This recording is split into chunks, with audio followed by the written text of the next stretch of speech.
Book 2.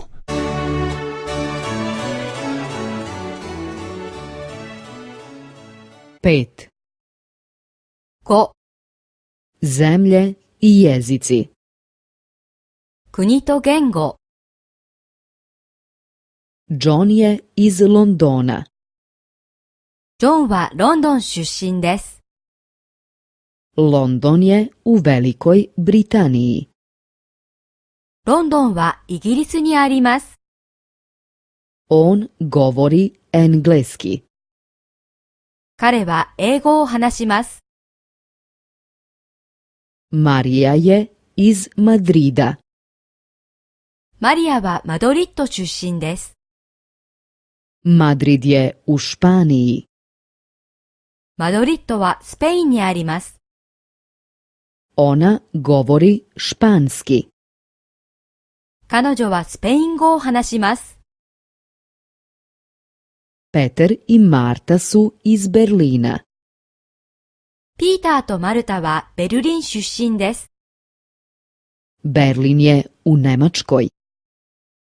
ベルリンはドイツにあります。Govorite li oboje nemački? あなたたちは二人ともドイツ語を話しますか？ London je glavni grad. ロンドンは首都です。Madrid i Berlin su također glavni gradovi. マドリッドとベルリンも首都です。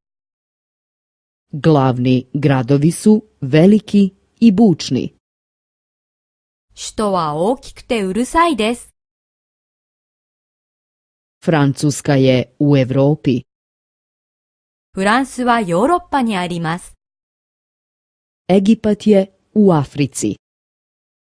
エジプトはアフリカにあります。Japan je u Aziji. 日本はアジアにあります。Kanada je u Severnoj Americi.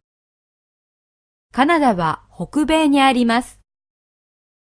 Panama je u Srednjoj Americi.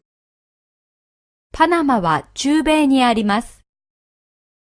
Brazil je u Južnoj Americi. ブラジルは南米にあります。